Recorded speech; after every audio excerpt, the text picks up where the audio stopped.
to another writing session. Hello, hello, hello, hello. How are you all doing? Hello, hello, hello, hello. Who's over there? Who's over there? Let's see. We have Richard, we have Danny, we have Brian P, and we have Bones. Welcome, welcome, welcome, welcome, welcome. I'm so glad to have you all here today. My voice is too low. Hello to say. Too low. Too low.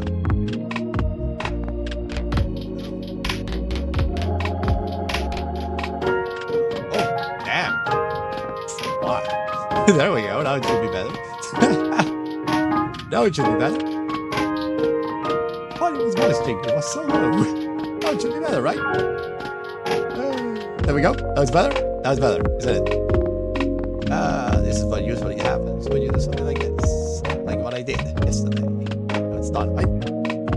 Now it's good. A little more. Yeah, a little more even. If I put the soundboard a little lower, like this. Actually, like that. And then better. Is it done? I was excited to find Discord account. Oh no, why, Satugara? Why? What happened? So now you can hear me. You can hear me clearly. Alright? What happened, Saturn? Saturn is a planet, indeed it is. It's a weird planet, but a planet nonetheless. I'm not finding that bait. Oh my god. Well, I'm trying to figure this out yet. But everything should be working then. And great. Surely. Ah, shit. Well, now on to the news. It's a bit of a company. Couldn't know about what. Well, let's call Discord service then. Let's call the Discord server then. The Discord thing. Well, first thing first. I was able, thanks to the support of everyone, some works that I have been doing on the sidelines, I was able to actually get a graphics card that supports VTuber models, like for real. So I can do this now. So I can do a lot of more things, and the motion tracking is even better than me. It's like crazy. I cannot believe it. I can do it like, so yeah. The chef will be real, indeed.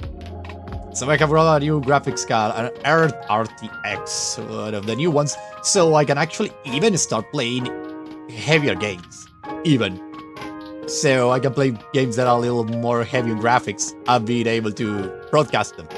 Because this graphics card comes actually with a thing integrated for streaming, as you can see. And, by the way, we're doing the first stream with ultra low latency. Ultra low. That's fun. Oh, you missed the news. Okay, the news. I got Baldur's Gate 3. No, the game is expensive though. I have expended all my money on this graphics card. I got a new graphics card, Satunkara. It's used though, so don't think that it's like brand new or anything. It's not like I buy it completely brand new. I buy it used in the market for fairly cheap price, more or less. And it was super fun. I got it, and it was like my power source barely is able to keep it up. But barely, it's actually like in the minimum spectrum that it will work, but it works. So I'm just happy. So I got that. I got the wings now. I can actually do more things now. You can see me better now. My lip sync is actually more it's better. Everything is better. It's crazy. Of course, it's after my blurry for 80p. Oh, that edit, Brian, it's so good. I love it. I just enjoy it so much. I watched it like 1,000 times. It was so good. It was, oh my god, my heart is all melting just to think it. It's so beautiful, so beautiful, so beautiful, so beautiful. I love it, I love it, I love it, love it, love it, love it. So yeah, now I have another graphics card, so we can play a little more. Plastic Place Duck Simulator. Okay, I will get that game as soon as I have the money to get it. Okay, as soon as I got the money to get it, I will get Plastic Duck Simulator. We're gonna have a whole stream of 2 hours playing Plastic Duck Simulator. What do you think about the Satukara? You like that idea?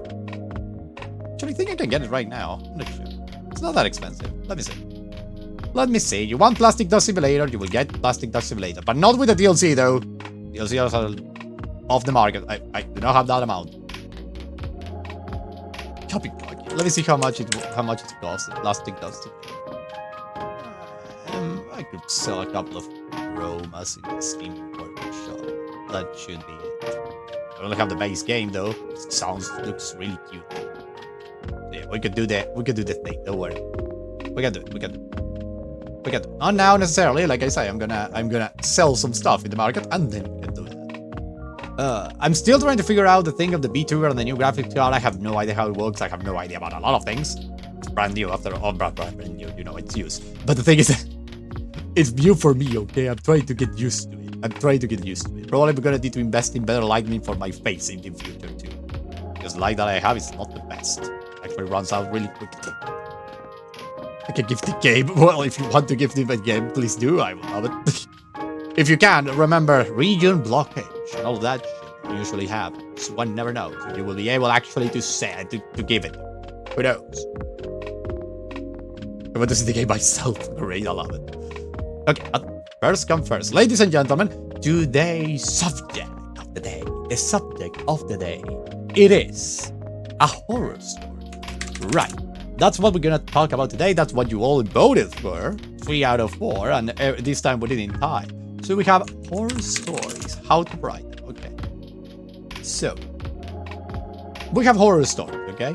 Tell me, what are the subjects of horror stories? What is the subject of horror stories, everyone? What are the subjects of horror story? The main cliches. Yeah, someone broke the tie indeed. Someone did. I don't know who. 3 out of 3 against 4. It was great. Managed to do it. So, what is the subject? What is the subject? What the frick is going on over here with this? Like a reason. No, I am not doing play. What about the play? Tell me about it. What happens if I write something wrong? Going to pick it up. Probably calculating. So, tell me. I think normally it's not working. Okay, that was my mother. Tell me. What are the subjects of horror stories? What are the main subjects that you believe will make a good horror story? The core of the thing, okay? The base thing. The base. What is the base? What are the main bases of any horror flick that you have seen, any book that you have seen, all of that? What is the base? The base. What is? And I know this phase is actually horror related. It's not what we're looking for, so tell me. What is the horror thing? Yeah, we have different regions. I actually imagine that will be the case for MB. I actually imagine that will have been the case. So tell me, what is the thing? What is the base of horror games? The horror games, the horror movies, whatever. Horror, just horror. What is the base of it? The horror couple always dies, the killer is slow, and drop bot victims are usually longer. Yeah, indeed. I'm going to, let me just do something real quick, and I'm going to just put that into the thing. Perfect. Real life problems translated into horror. Yes, that's great. But more base, and more like in the base of it. More in the base of it. Yeah, I know. I know. Give me a second though, I'm going to fix something real quick, because it seems that I still need a better camera in order to do what I'm trying to do. But you answer that while I do something in the background. I'm going to need to disable blinking. Because my eyes are weird. But yeah, you keep saying that.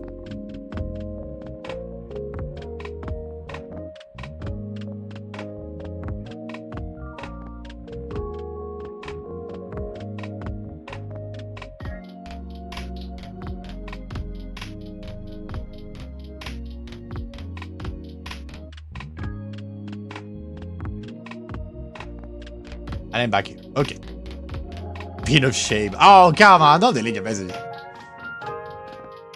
Okay, so. Tell.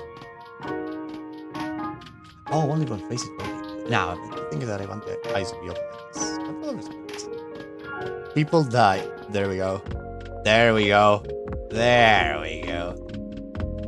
One of the main things is death. What is the other thing? There are 3. There are 3 pillars of horror. That is 1. Yes. That is 1. You have 1. Death. Death with ENH. Sorry about that. Death is one of the main things. What is the other one? There are 2 more. Come on. It's a big monster chasing or something. Odd indeed. Killer will fail. No, I'm talking of the base tones of the thing. All of that will come later, and that is a tropes. But the base underline of what makes a horror. There are 3 elements. Only 3. If you think about it, there are only 3. One of them is death. The other 2 are other ones. They are just one word, not a concept like that. There is a threat. Yes, but that's the thing that will lead to what actually gets you in fear. The threat is like the character that will make you something, or something that will happen to you. That's the thing. So that is one. Scary atmosphere? No. If you give up, just tell. But for now, we have death. Death is one of the main subjects of horror. What are the other 2? I'm gonna give you a clue. What happens if you look at an eldritch horror? What happens with you if you look at an eldritch horror? What is the common trope that happens when you look at a cosmic horror entity? What happened with you? Exactly. Madness is the second. Madness is the second. Exactly. Smash next question. Yeah, he did. Madness. Exactly, Savage. Exactly. Madness is the second. And then there is the other one. Tell me, what is the main horror thing that you see, for example, in the Saw movies? Saw, Hotel, all of those. General slashers. What happens in those? What is the next thing that we fear the most? Smash Cthulhu. Well, we have Smash Cthulhu, actually, We have actually done it in a game. It was really fun. Gore and lots of it. Yeah, but what do you need to do to get to the gore? What do you need to do to the other person to get to the gore? Think about that. Punch. He did it. But yeah, punch. What does the punch create in someone? Kill. No. What does the punch generate in you? Easily kills. No. What generates in you? If I punch you in the face, what would you feel? What would you feel if someone punches you in the face? Physically, not emotionally. What would you feel if someone punches you in the face? Hot pain, Savage. Exactly. Pain. And here we can actually have a pain of 2 sorts. Physical and emotional. Those are the 2. That's how you do it. Those are the 3 main things in any horror flick ever. Is the fear of death, the fear of the madness, and the fear of pain. Physical or emotional. Those are the 3 main things in any horror flick. Think about any horror flick. Anything horror related. You have death, or you have madness, or you have pain, either physical or emotional. And there is no other thing. Those are the 3. Those are the 3 things in every single flick. What does us humans fear the most in this life? Death, madness, and pain. Especially pain that is crippling. For example, in Saw, you need to give up a piece of your body, or you need to go through a lot of pain. That's what makes you fear. In Cthulhu and all of those tales, other tales, you actually have the fear of going crazy and lose yourself in your own brain. You are now trapped in a maze that there's no way out of. And then you have the other fear that is just death.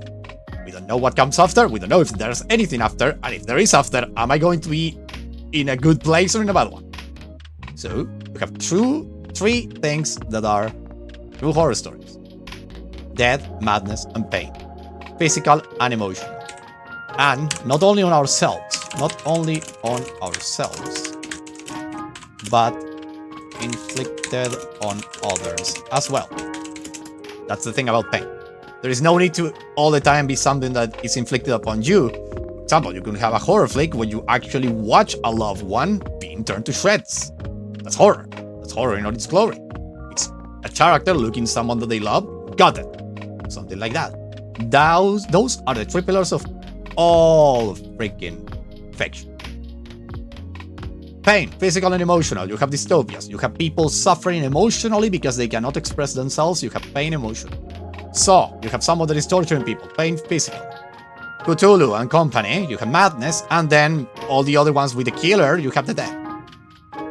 That someone is coming after you and you're gonna die. It's amazing, isn't it? If you think about it, those are all the things.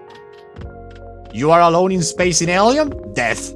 And pain, because you're gonna have a chest thing busting out of you, little alien freak.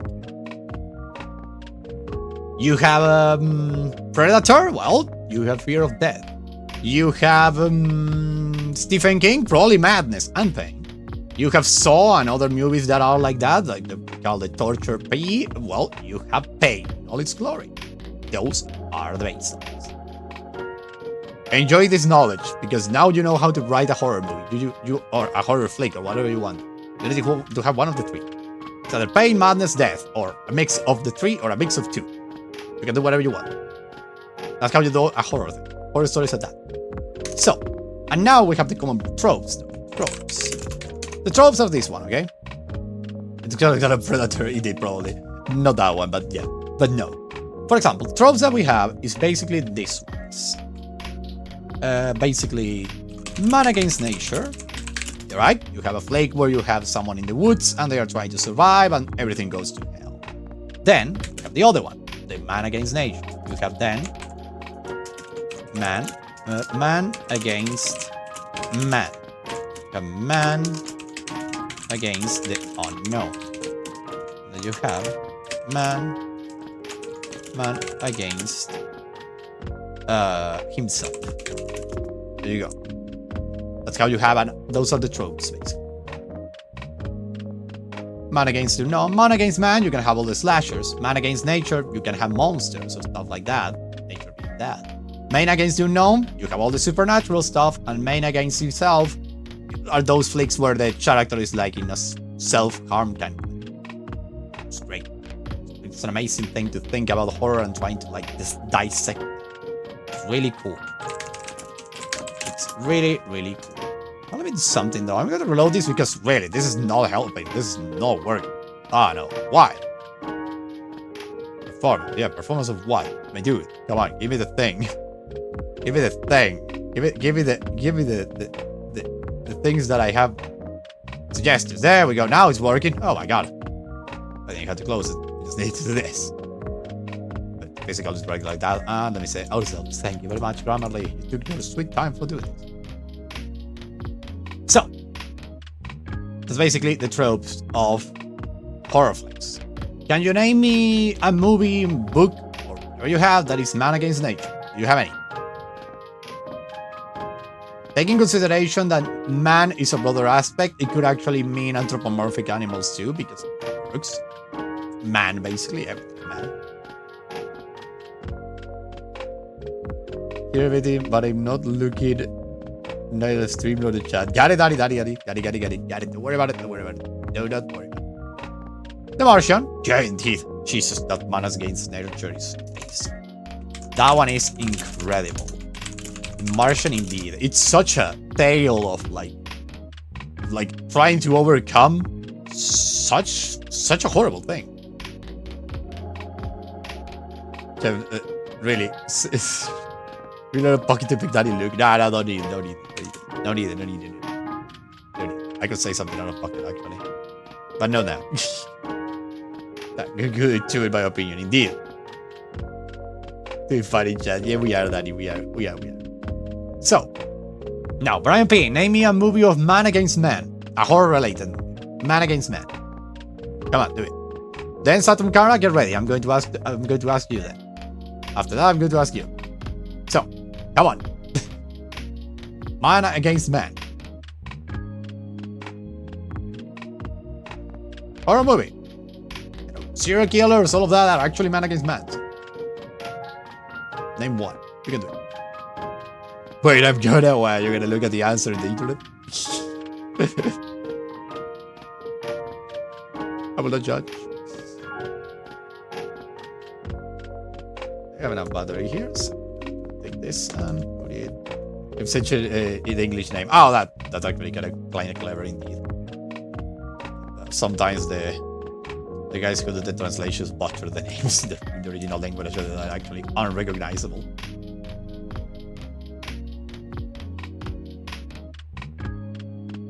Medical Examiner Dr. Queens. Here. Very well. I haven't known that about that. I don't have an idea what is that. Medical Examiner Dr. Queens. It's a series. Okay, right on. Then, Saturn Cara, are you there? Tell me a movie of Man Against the Unknown. Movie, book, whatever you have, horror related. Man Against the Unknown. Do you have it? Do you do? Do you do? Or you don't? You have to tell me.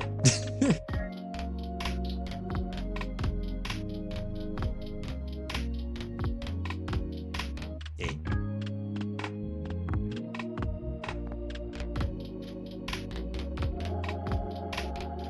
That do it with a magical board game. Oh, Jumanji!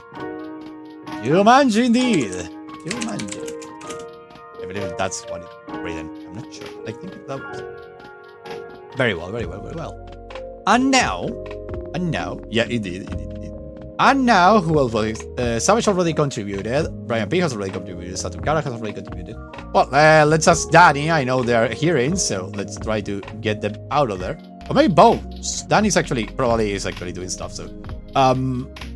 Bones. A movie of man against himself. Do you have any? Like, self-destructing kind of thing. That is horror related. It could be a tale of someone going mad or looking something weird.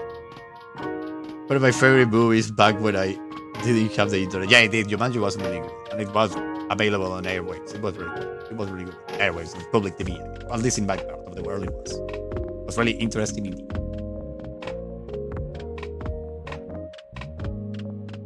So. Bones, are you there? If you're not there, do not say anything in the next 5 seconds. 5, 4, 3, 2, 1.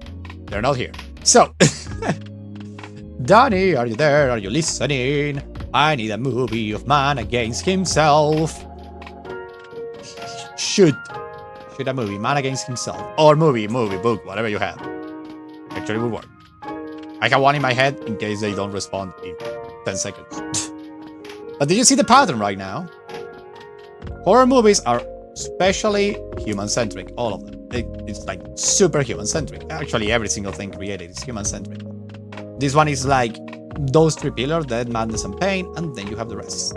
And you fit whatever narrative you have into one of those fields. Categories or multiple if you want. You have all of this.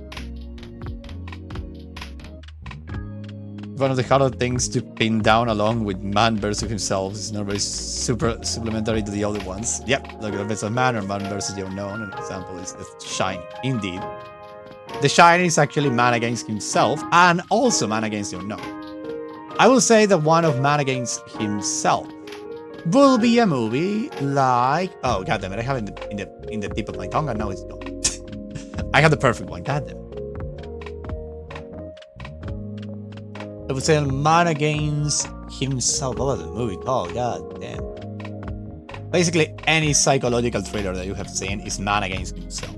Especially when the character can't differentiate between reality and fiction.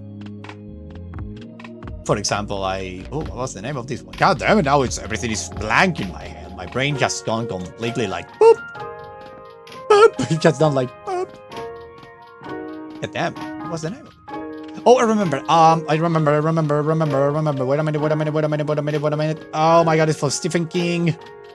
It's about a writer who's actually hallucinating. What was the name? Oh, The Window. The Window, that was the name. The Window. The Window is us. Window. Has anyone seen The Window? It's perfect if you're a writer because it's horror related completely. And that is basically madness. That is one of madness. It's pure madness and nothing more. It's so good, The Window. I mean, it's called The Window. The backyard beyond the window. I don't remember exactly which one. 0.3 cents away from the price of plastic dog. Oh no. Haven't seen them. I totally recommend that. In the wild, let this sweet flag. I recommend the movie The Window. I believe it was called The Window. Let me see if that was the name because I remember it in Spanish. The Window movie. What's this one? No, what is that? Trying to find the one of Stephen. Allow me to look at it like. Oh! It's sorry. The secret window. Secret window is the name, not the window. Secret window. That's the name of the secret. Secret window is the name of the movie. It's really good. Really good. Check out the movies. Cover. Yeah. Don't worry. It's okay. Now, those are the tropes. Those are the base. The trope, the examples. Now we're gonna go to the other one, and that is how do we create the atmosphere, right? Because basically everything that a horror movie needs to do is create an atmosphere. Without an unbelievable atmosphere, you don't have a movie. You have just a pain. It's boring. To have a movie. Want to have a good movie? You need to have a good atmosphere. Without a good atmosphere, you are doomed to failure. Super important. Create the atmosphere. The atmosphere must be oppressive. One. And then you have to do the other things. There's a lot of things actually to do when talking about movies. For example, movies or books or anything. Atmosphere. Do you know how the atmosphere has been evolving across time? Because back in the Romanticism era, 19th century, 800s and 400s, 600s and 1 and 4s, to the maybe 1920 something. Maybe 10, maybe 15. No, 10 actually, because that's before the First World War, actually. The fear in this time period is basically shown by the fear of man against the unknown. That's the main fear in this era, because you have Dracula, you have Frankenstein, and then you have, for example, all the ones that are really good. A lot. And then you have the fear against the unknown, you have Dracula and Frankenstein. Then you have the fear of pain, I would say, basically. Pain. You have in this case, the beautiful Poe. Edgar Allan Poe. All his beautiful books about people getting gutted. A lot of them. And then you will have also, see, the fear of pain, the fear of against the unknown, and then you have madness. You have Cthulhu is a little after that, but you have a couple here that are against madness. For example, that tale about it's for Poe actually, so it will be actually the fear of pain and madness. It will be Poe, Edgar Allan Poe. Poe is really good. Hello, Ash. Welcome to the stream. Hello. Why is my eyes like that? Why are my eyes like this? Because I probably brightened 2 things. God damn it. Oh my god, why? There we go. I have my eyes open. Jesus. Okay. Oh yeah, I write the dates. Of course, we're going to go all crazy. Therapy indeed. Yeah. Therapy face. I love it. It's so much fun. Okay, but now. You have those, for example. The fear of man against the unknown and the other one, and then you have the fear of pain and madness, Edgar Allan Poe. Edgar Allan Poe is really like that. Really like that. I love it. Get me clip. You want another funny face? Look at this one. This one is fun. There you go. I hope you clip it. And we can go for. Then we have basically after freaking World War I. And I'm clicking again this thing, so I'm going to have weird faces now. God damn it. Clicking again. There we go. So we have 90. We have the 90, let's say 18 basically, because that's basically what it was. 18. The stupid cat pictures live how indeed. 1918 to the 80s, probably. More or less. No, more or less. Here we have other kind of fears, actually. And now I have starry eyes, don't I? Yeah, of course I do have starry eyes. Take a look at me. I'm a starry eyed guy. Oh, great. Great, let's all have fun with this. God, why I cannot? Oh my god. Oh my god, why? There we go. I have to rearrange the things for when I do these things. Remember the cat covered in yogurt? What? Let me do that again. Let me do it again. How does it look when I do the thing this like this and the derp? Yeah, the derp is amazing. But you want to clip this one? Clip it. Because it's fun. Ah. Oh my god. Oh my god. Oh, that's so cool. I love it. I love my channel. I love this sound. The person who did it was amazing. Ah. Funny indeed. Oh my god. So, in this time, you actually have just going into good stuff today. He did indeed. Inside. So we are in the 1980s, in the 80s, and there you have other kinds of fear. You have fear against the unknown because we fear the space, basically. Fear against the unknown, fear of space, basically. We are like, we're gonna be invaded, we're gonna be gutted by aliens. And then you have the other fear, the fear of man against man. A lot. Because of the Cold War. Like, really, the Cold War was a big thing. Cold War was a big thing. Everybody fears it. Everybody feared a lot of the Cold War. It was the worst thing that could happen to humankind. We were about to trigger the end of the world. So, really good. And nowadays though, we're actually having more fear of man against nature. Today we have fear against man against nature. Take this in consideration though. When I say against, I'm not saying that the other part is antagonistic. I'm saying that the other part is having an effect on man. In this case, today, we have man against nature, but nature being the victim of man. Man dying in consequence of nature perishing along with it. That's how it goes. That's what we fear the most nowadays. Basically. That's today. Today we have man against nature. Like I say, nature being the victim of man. It's not the other way around. It's not that nature is kicking our asses. We are basically destroying it, or maybe even making it, like, even stronger. Final destination will be the fear of death, and it will be man against the unknown. That will be, like, the thing about Final Destination. Because you have a bunch of characters trying to understand why they're dying, they cannot find an answer, man against the unknown. And that is the fear of death. Everybody doesn't want to die. That's the whole niche. Like, we stop ourselves from dying in this horrible accident, well, now we need to stop dying from other horrible accidents. And also, it goes with the fear of pain, because most of the deaths in Final Destination are all really painful. So painful, in fact, that the characters will do anything in their power to actually avoid them.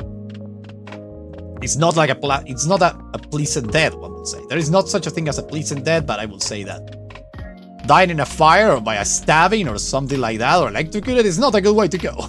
So that's what we fear the most. But anyway, it was man versus nature, did the death be part of it? Yeah, it did.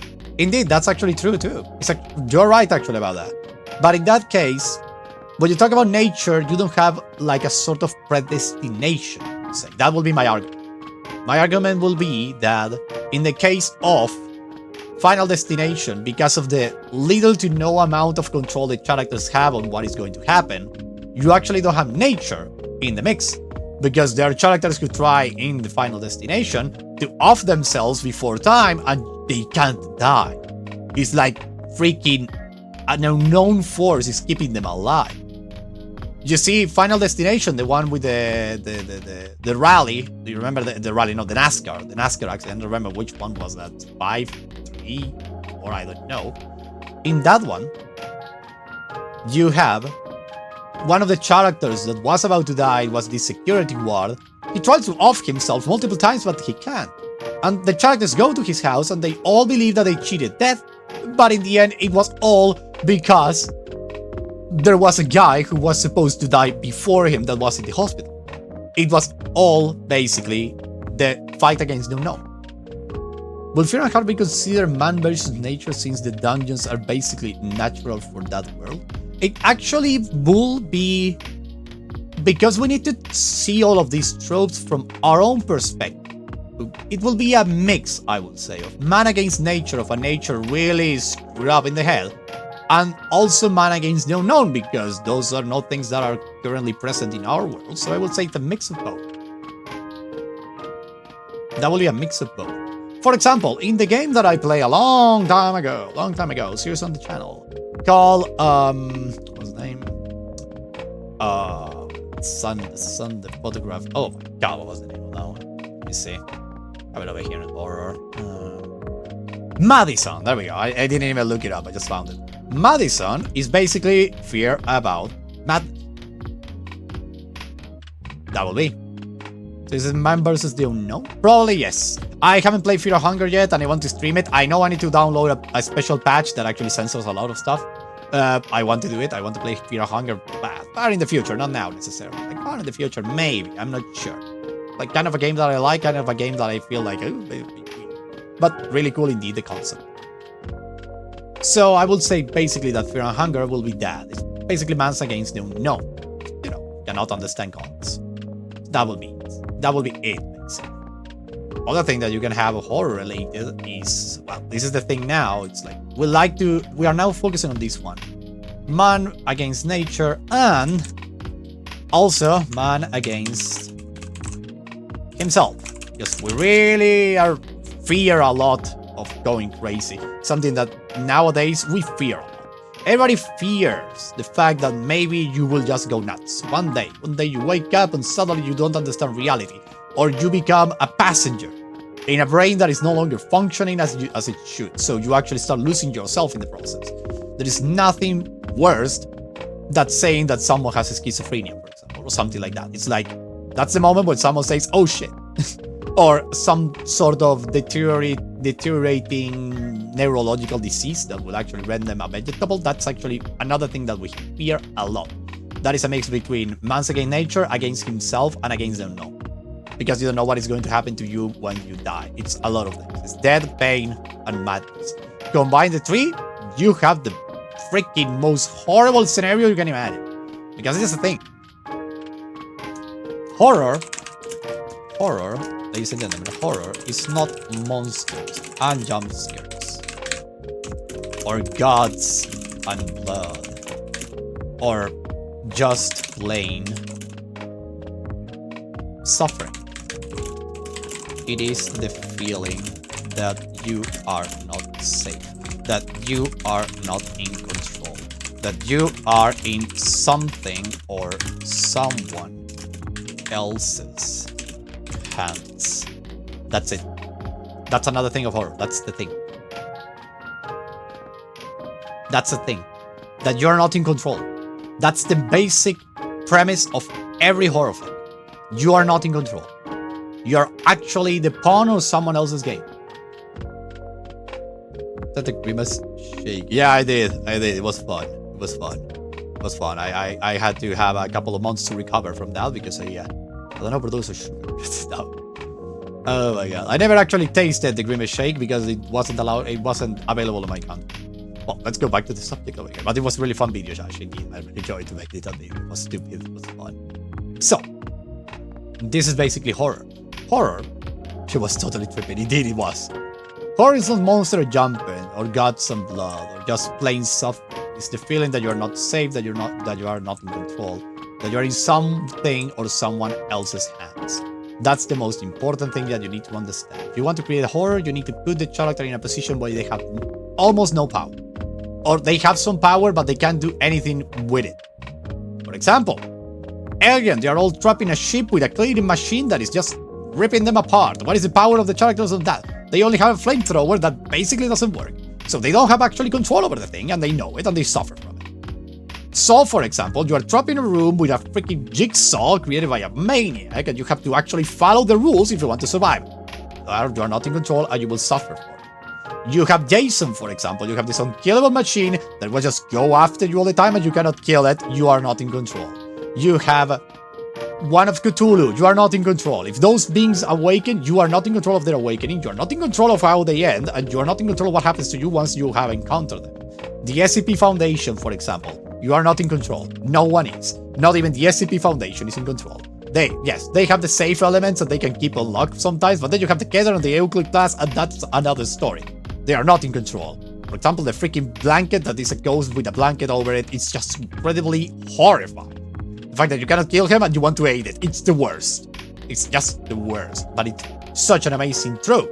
You have this, you are not in control, and that's basically all the horror. Amnesia: The Dark Descent. Are you in control? Can you fight the monsters? No, you cannot. You are basically at their mercy.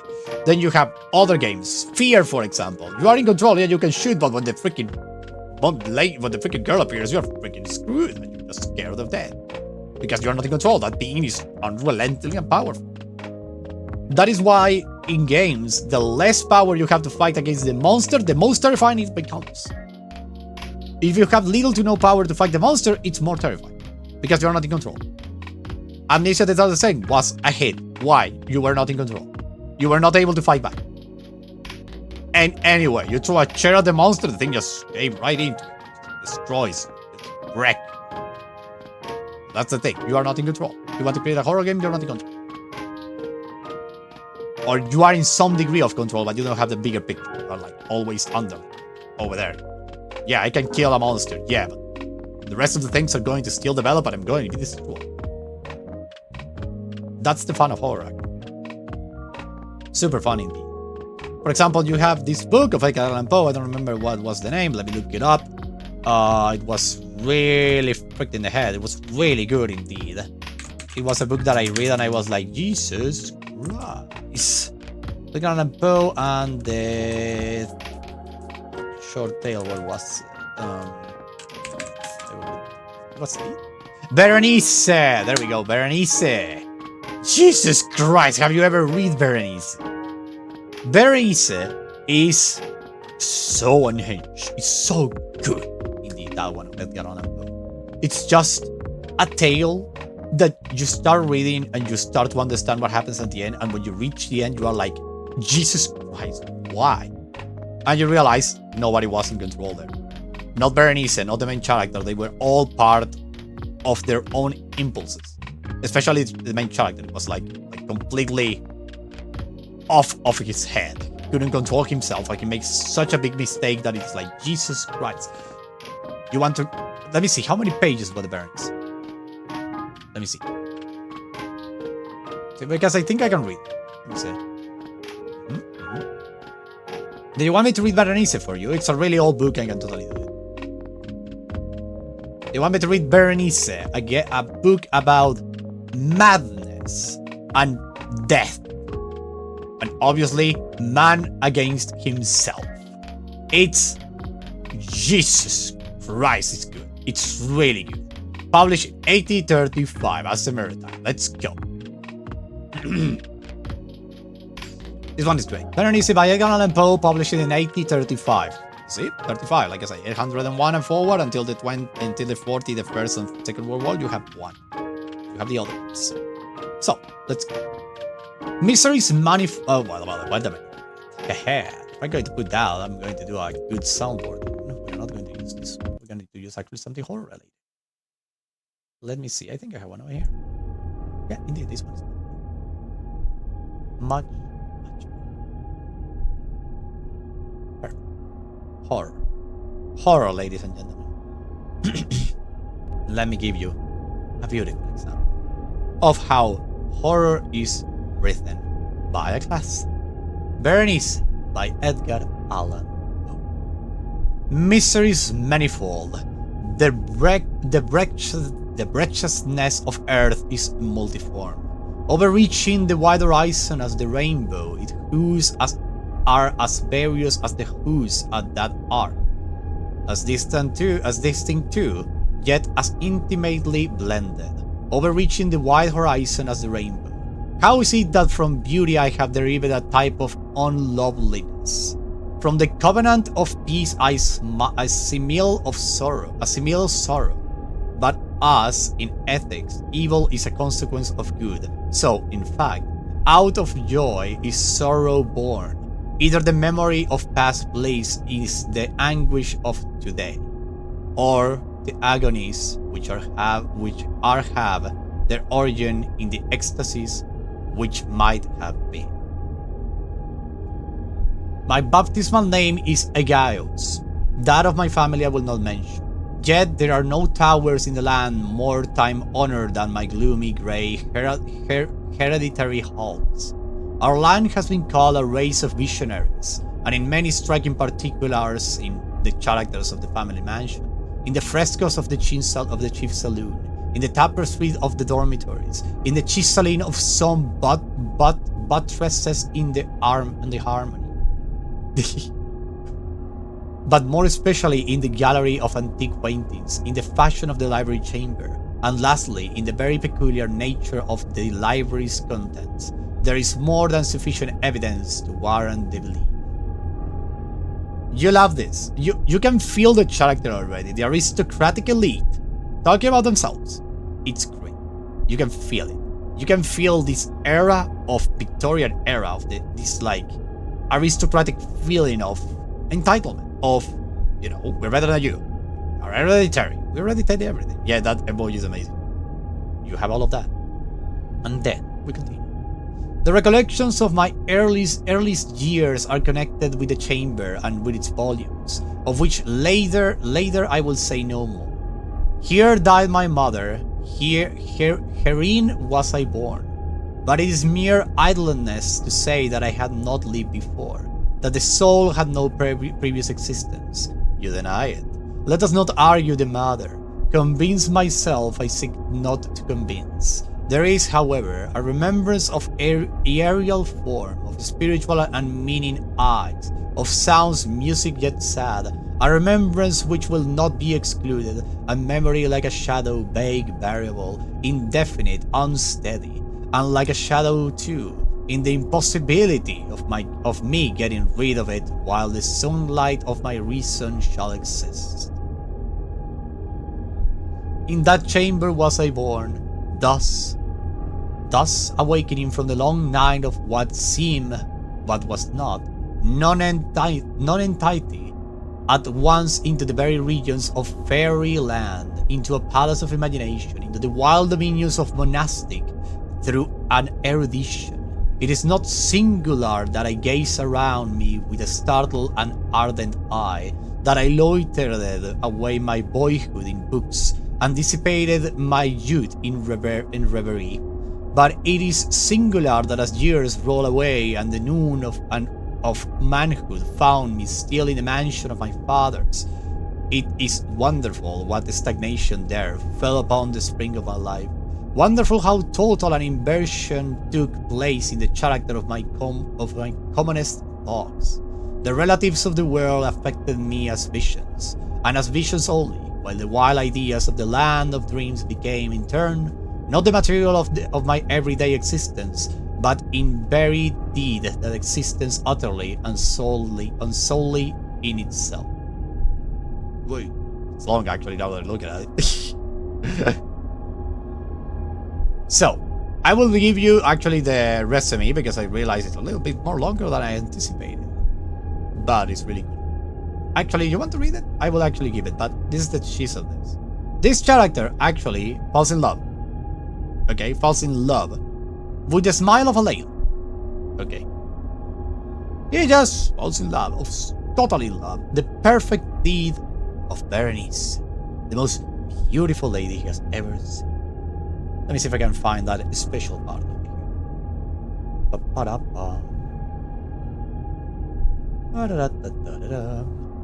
Basically, he does all of that, and then the lady dies. Oh no. What a bad thing, right? The lady died.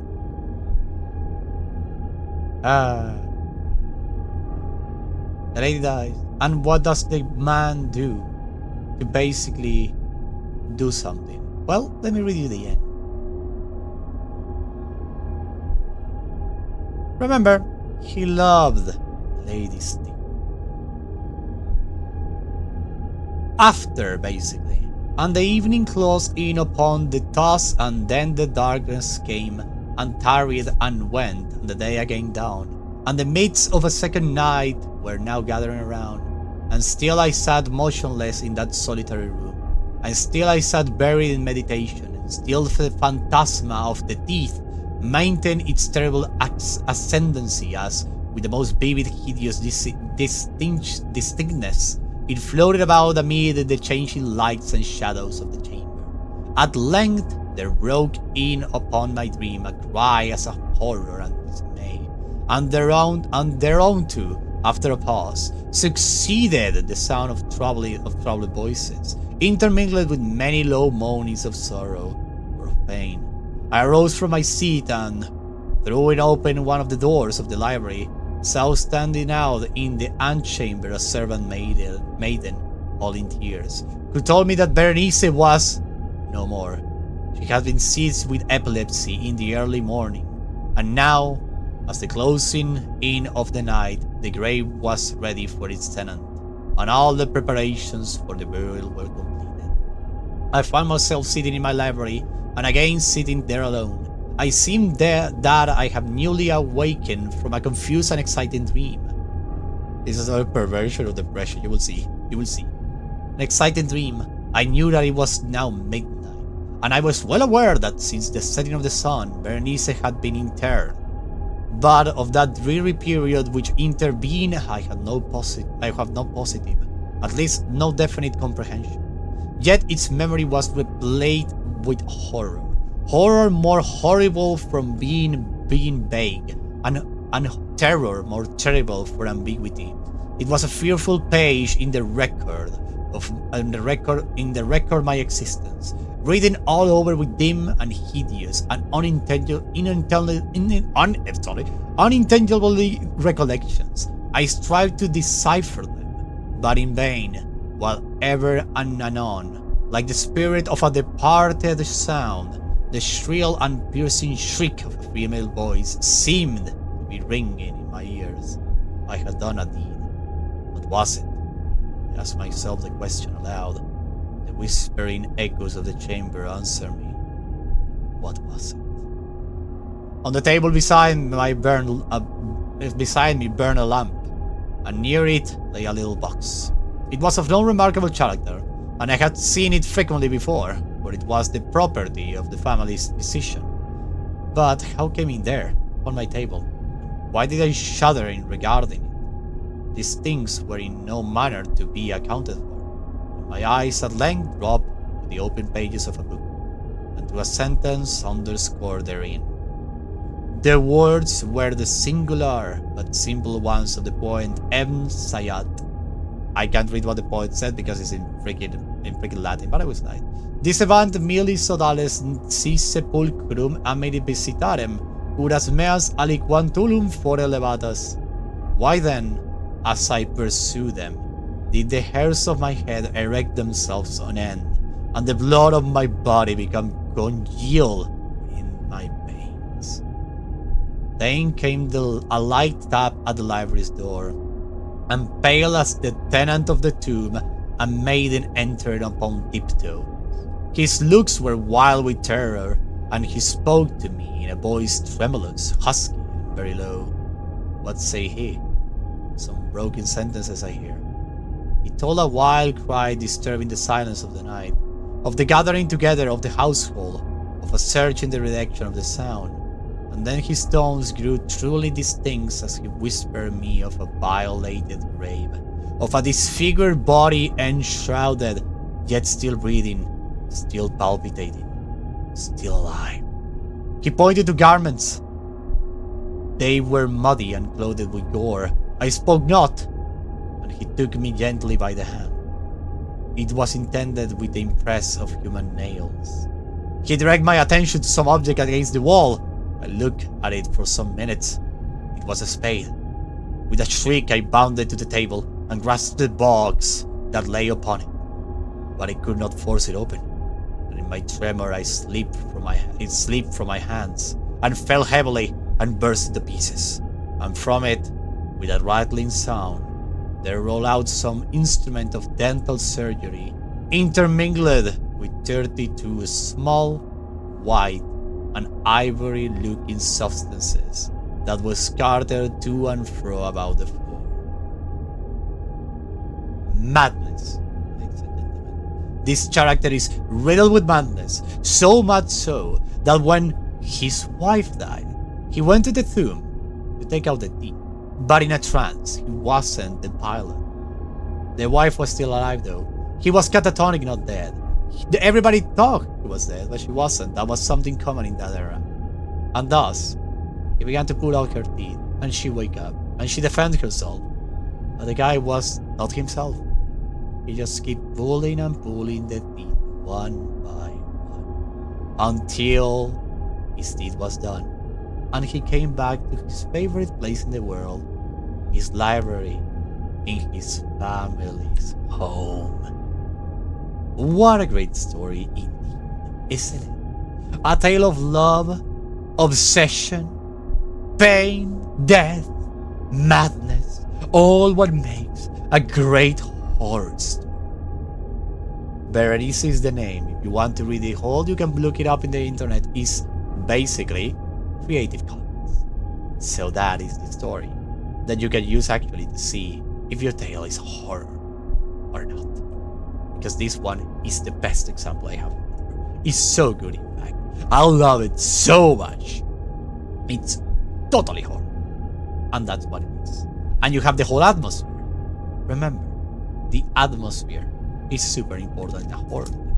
In every horror, written, book, whatever, atmosphere is king.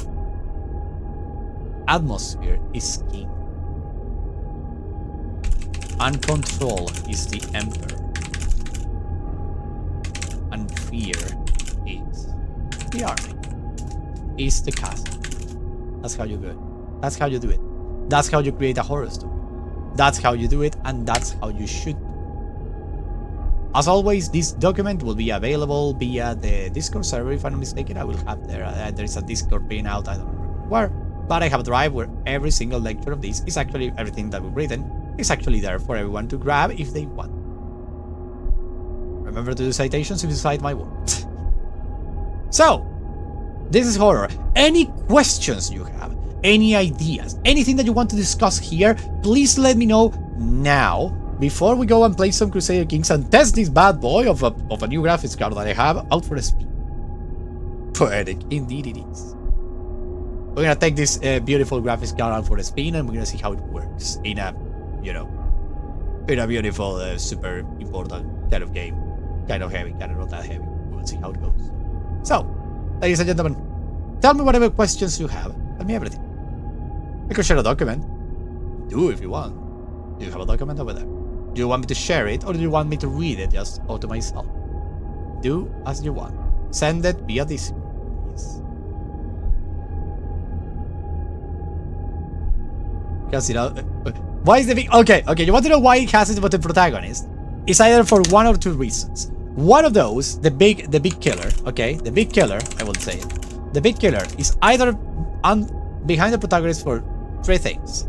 Revenge is one of those. Revenge is one. It's one of the most important ones. I will go for tattoo card after, but first, Savage had deleted their message, but I managed to read it. Revenge is one of those, okay?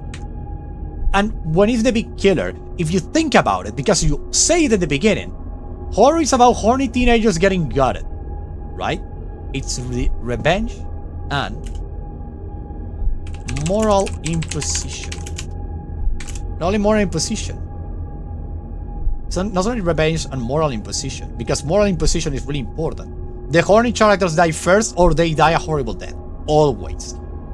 Almost no cases, there are actually, but there are almost no cases where the horny characters survive still. It's always revenge, moral imposition, and also empowerment. Empowerment for the protagonist. The other characters, they all die. They all die, okay? No characters survive. But the protagonist, who is usually the innocent one, managed to survive. Always. Think about it. The innocent one, the most base, I would say, more normal of them all, or maybe the one who is good, morally good, will survive the whole onslaught and will defeat the evil. They will actually do it. That's because of the moral imposition. That's the thing about the big killer. Jason goes around horning teenagers because they let him die, they let him be bullied, and they let him die in the lake. The other one, the guy of the other mask was Halloween, he basically becomes a killer because the sister is with the boyfriend, I believe, in the house, so he just kills them. And then you have all the other ones. It's basically that. You are horny in a movie, you're dead. In a horror movie, you're dead. It's incredible. It's just like that. Just think about it. Almost every single horny character just dies. All the time. You want a good movie to represent this? Watch The Cabin in the Woods. That movie is both a masterclass on horror as a genre, because it is kinda of a parody. You will love it. Now, let's go into the next question. Can horror games where you have controls, you are safe and you are sane be considered horror? Yes, you can actually. Depends on the atmosphere. For example, what do you mean that controls, like controls, you have controls. What do you mean by controls? Because you can be safe and sane, yeah, but you can create the feeling that you're not, even when you are. For example, noises, sound design, and all of that. There are even games where nothing happens. You're just walking through a tunnel and you are just unsettled. And that's the thing. Can horror games where you are safe and sane be considered horror? Well, the answer is, it depends on how the atmosphere is made. If you have an oppressive atmosphere that makes you feel unease, you have a win. You have that's how it goes. I usually would get it otherwise. Yeah, it is Brian P. That's the thing about the big killer. The Jasons, the Halloweens, and all those. Like that. Like you can fully overpower the big bad guys. It all depends in that case about the atmosphere. It depends completely on the atmosphere. For example, games where you can actually overpower the villain will be, for example, I have a couple, wait a minute. Let's say, for example, what could it be? Mostly first person, where you have a gun and you can actually kill the monsters. Those are actually basically it. For example, let's say, not doing the new one, the old one. I believe it was the 2 or the 3, I don't remember. I believe it was the number 3. That one is more horror kind of stuff, but you have a gun and you could actually destroy them. But what it excelled was in atmosphere, the placement of the enemies, all of that. If you can overpower the enemy, what you need to create is the atmosphere and make them enemies that you can actually remember, that you can fear of encountering in real life. There's nothing bad about making a character that can actually survive or can actually fight back. The thing is, when the character will be able to fight back, how it will be able to fight back, and the battle in question. If you are hopeless, then you have a good thing. If you are not hopeless, then have a good thing. It's like that. Like Thanos. Thanos the Avengers one? No, I don't think we're talking about that one, right? Or yes? No? No. Yes? No. Maybe? Tell me. But that's the thing. You have an oppressive atmosphere that makes you uneasy, you have a win. That's the thing. Have an oppressive atmosphere that makes you uneasy. The only thing you need. You can overpower everyone, but if the atmosphere will have you all the time on edge. There we go. I know which one. I just remember which one. Dead Space. Dead Space. Dead Space is one. Dead Space. You can kill everywhere there. Dead Space is one. You can kill any enemy. Well, almost any enemy, actually. You can kill almost any enemy, I would say. I'll kill almost. If you play the game, you know what I mean. Kill almost any enemy. They are not a threat at all. If you know how to deal with them, they are not a trend. They're not a threat. They're actually super easy. Like, the game can be like a steamroll if you just do that. But the thing is, the horror lies on the atmosphere created by the sounds, the encounters, the enemy design, and all of that. And which thing does this game plays with? This plays with madness. Madness and harm. Because those creatures will actually transform you into one of them and you will be a zombie for the rest of your freaking life. Horrible. Utterly horrible. But fascinating. Indeed it is. It's the best thing ever. And now the thing is now correcting me. God damn. I don't know why it's not necessarily like working really good right now. Kind of like parody, there we go. Atmosphere, back again, and zero horror, yeah, indeed. Oppressive atmosphere, thank you very much. Onis, thank you very much. Thank you very much, my beloved Grammarly. That's how it goes. That's how it goes, basically. How it goes. Dead Space is the one that I would say that is beautiful for madness. Madness related thing? I would say that. Indeed. That's an amazing game. Have you ever played Dead Space? Is the best thing ever for this. Well, do you have any other questions? Just ask away. You are talking with a professional writer, I would say. So ask away any questions you have about horror. It can be from movies, games, whatever. Because I'm basically a creator, an artist. And I like that. I have to talk about this craft. My craft is the best. I love writing. We are amazing. Writers are the best. We are the cream of the cream. We are just unstoppable when we propose it. Let me just change the music now because we have already talked about that. And let's go back to something like a little bit like this. A little bit like this. There we go. What do you mean that I already lost it? What is happening? Listen it slowly. What do you mean? What do you mean? What happened? What is happening? Can you hear me? Everything is good. What is happening? What are you talking about? I'm so confused. Oh boy, what happened? Okay. So, ladies and gentlemen, any other questions for these crazy artists that you love to watch in the internet for some reason? Thank you for finding me, by the way. You have any other question? Why do you say that I still losing? It's not like my model is glitching. I'm confused as hell. Ow.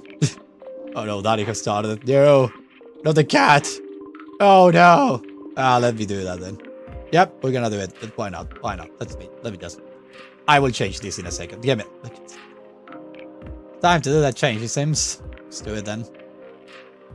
Oh boy, what things that you make me do for ending the stream. Well, end the streams for a little while. It's a long time because I'm going to do the. I'm going to do the other thing. Want a cat chef? You will have a cat chef.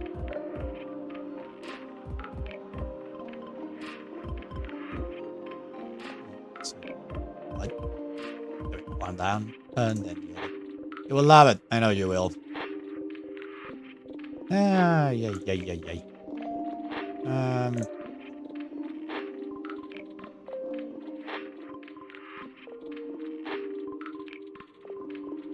go.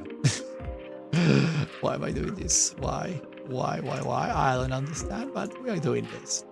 You wanted to see me like this? Again? Ladies and gentlemen, you wanted to see me like this again? Well, see me like this. You love it. You love me with my earcuts, don't you? You really do. You really do, don't you? You do.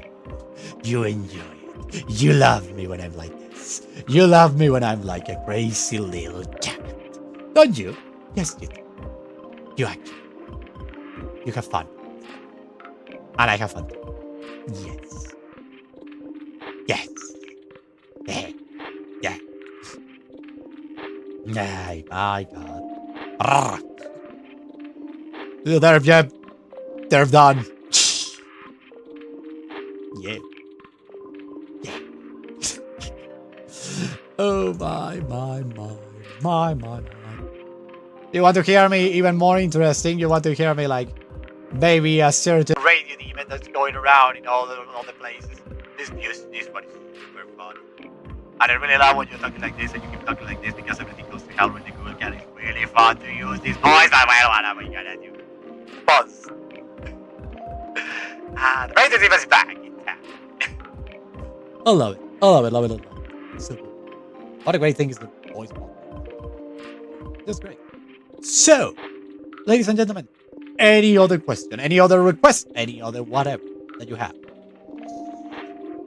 shoot. Get away. This is a channel with Chef's School of the Labs voice. Indeed, that was super funny indeed. That was an amazing thing. I need to play it again.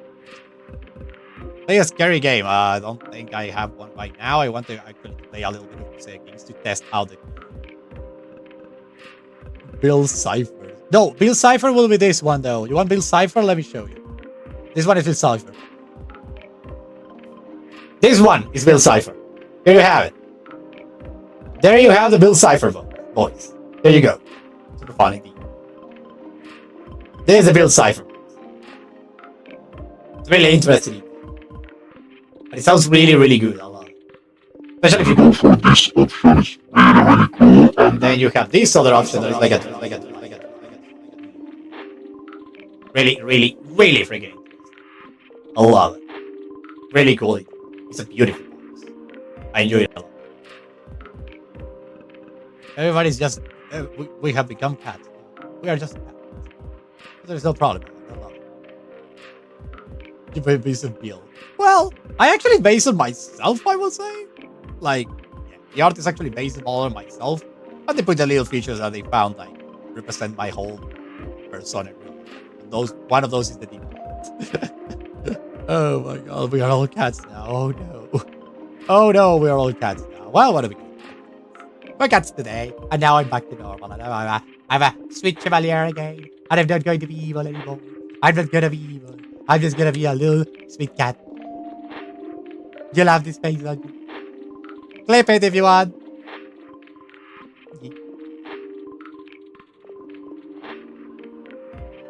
You'll have it. Yeah.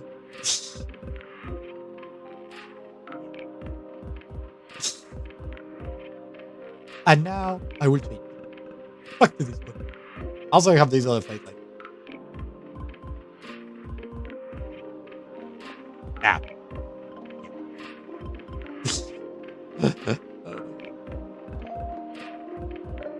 Dumpling. Here's the dumpling. Okay, got it.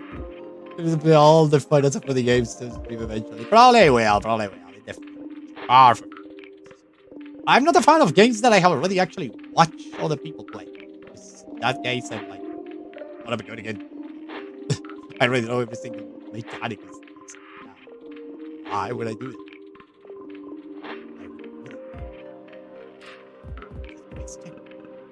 Why would I?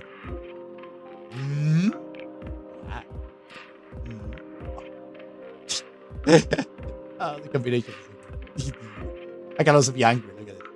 I can be angry. I'm an angry cat right now. Oh. I like it. Don't rub my valley. Oh my. Oh my god. Go to the base. Oh my. Well, let me see. Did you want me to? Well, actually, it's because of the event. I need to create a new event. Totally. Well, I will play that actually tomorrow. So. The card is pre-made. Yeah, they are. They're actually from the same software that I use. I'm good to let you know. The cat things that come with VTuber Studio. Super fun. Yeah. There are a lot of things that you can add in VTuber Studio. Look at this. You know, you can put even the headbutt thing. Hey, I'm happy. Okay. I'm happy. Everybody's giving me headbutt. I'm the best. You're so beautiful. Thank you. I'm enjoying it. It's fun. Thank you.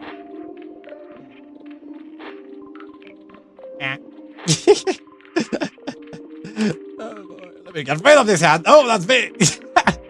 Oh no, I clicked the button. There we go. Oh, the tell me looks like you're gonna teach that a lesson when you get back to the server. You. Oh my god, spend the cherry teeth. There are other things too. I can even dress and glass. A lot of things that you can do here. Well, our favorite is actually the pudding. The pudding is a classic in the chat. We tend to put these ones on this. Yeah. So, you were a good soldier. Oh, I love it. Oh, like with the hands. Oh my god. I hope this doesn't get away with me. Nah, fun. We're having fun. If anyone wants to have fun, they can come to they can come to this channel because we're on occasion. Awesome. So, do you want me to start playing now the Crusader Kings game? Because I really want to play that game, test it out, see how the thing reacts, see how the whole thing works. Whole dream thing. Cringe but free. My dude, if we don't do cringe, how are we supposed to grow? You can talk to my... Oh no! Oh no! Play the game. Right now, we're gonna play some Crusader Kings. But for that, I'm going to redirect you to the other stream because I want to keep the stream separate. Because, you know, this creates a pod. This stream will end. We'll go to the other one. I will go nearly live. But you know what? How it goes. But I'm going to play with this card here. Oh shit. You can bet that. It's gonna be weird though. Oh my god. Well, you know, I'm eating popcorn. Chicken and fries. That's a weird combination. Oh, why popcorn, chickens and fries? I mean, the chickens and fries I can understand, but the popcorn, why? It's sweet or it's sweet or salty. Sweet or salty popcorn. Weird combination indeed. And if it's sweet, even weirder. Jesus. Okay, let's finish this stream. But now I will redirect you to the other one. And we will see there. So see you chat in just a minute. I will just go over there. And pour salt in. Okay, salt and sugar. No, that's enough. No freaking way. Why? Rafford crackers. Yeah. You have popcorn chicken and roll up balls of chicken. What? What was that? I don't know. I will go away now and see you in just a minute. Just a few. I will be back. Okay? To see you in just a few. Bye-bye. See you. It's literally 1 minute.